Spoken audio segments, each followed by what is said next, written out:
أهلا بكم أصدقائي متابعين قناتي ومتابعين أبطالنا الحلوين سيلا تركو أغلو وخليل إبراهيم جان. قبل البيت مش تنسوا دعموني بلايك واشتراك في القناة. رد سيلا تركو أغلو على ارتباطها بأكبر صاحب مجوهرات في تركيا وارتدائها جاكيت خليل. بعد هذا وسيلة تتصدر الترندات وهجوم الفانز عليها على تويتر. أتمنى منكم مشاهدة الفيديو للنهاية.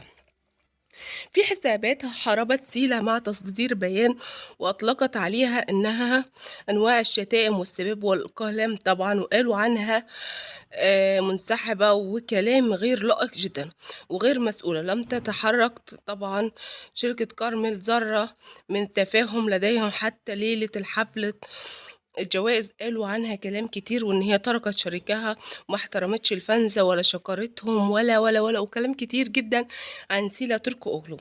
عارفين الان طبعا بعد ما حصلت سيلا تركو اوغلو على مساندة من الفانزة ونجاحها في المسلسل وما شاء الله، دلوقتي الصفحات دي رجعت تتكلم وتأكد طبعا. ولما تأكدوا ان سيلا وخليل مع بعض بعد جلسة التصوير الأخيرة قالوا: سيدتي قريبا جدا قرأنا هناك حبيب، فقط لا يمكن الإعلان عن أي شيء بعد، لكن الصبر سنحتفل جميعا قريبا. وقالوا كمان كلام كتير جدا: وسيكسرون الإنترنت في أي وقت، ملك المجلة الخاصة بهم. يعني المجلة لن أتخلى عن حلم بأننا سنراهم في يوم من الأيام معا في أحد أفضل غلاف يعني لخاص بخليل وسيلة. الخبر اللي بعد كده اللي عمل ضجة كبيرة جدا، صورة نزلت، ناس قالوا دي زميلها في العمل وناس قالوا اللي هو صاحب مجوهرات، لأن نزل الصورة نزلتها لكم في الأول اللي هي مجوهرات وصوره مع سيلا. وقالوا اللي هو خليل طبعا دي على علاقة سيلا بيه، على الرغم ان الولد ده اتصور مع سيلين واتصور مع واحدة تانية من طقم العمل مسلسل شراب التوت البري. يعني مفيش أي شيء خالص بينهم وبين بعض، ولكن فانزا لم تتركهم زي ما لم يتركوا خليل إبراهيم جيهان. طلعوا إن خليل إبراهيم جيهان على علاقة بزينب اللي هي نسلهان في المسلسل، وكمان رغم اللي هي متجوزة.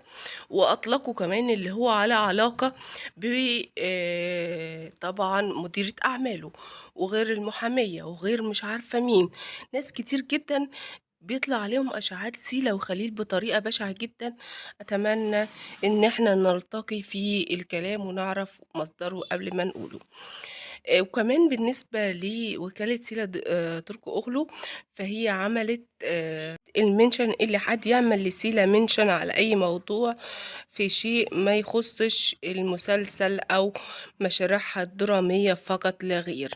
لذلك أنا أتوقع أن وكالتها حطاها بكل برامج أو لقاءات معروفة بالفترة القصيرة، وفعلا هي شغالة كويس جدا. عايزين واحنا شفنا سيلا ولقاءات وجلسات تصوير وعروض أزياء وما شاء الله ربنا يكرمها. وإن شاء الله عقبال ما نشوف خليل إبراهيم جيهان كمان خرج من اللي هو فيه مع كارمل وانضم لوكالة ناجحة زي وكالة سيلا تركو أولو. بالنسبة لشراب التوت البري فالحلقة الأولى حصلت على 4,700,000. الحلقة التانية حصلت على 3,800,000. الحلقة التالتة 4,000,000.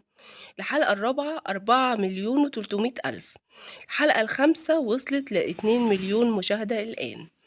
أما الإعلان الحلقة السادسة الإعلان التاني داخل على 1,000,000 إلا حاجات بسيطة. الإعلان الأول 1,300,000. الإعلان التاني نزل امبارح ما شاء الله، يعني من امبارح للنهاردة مكملش، وإن شاء الله هيدخل على 1,000,000.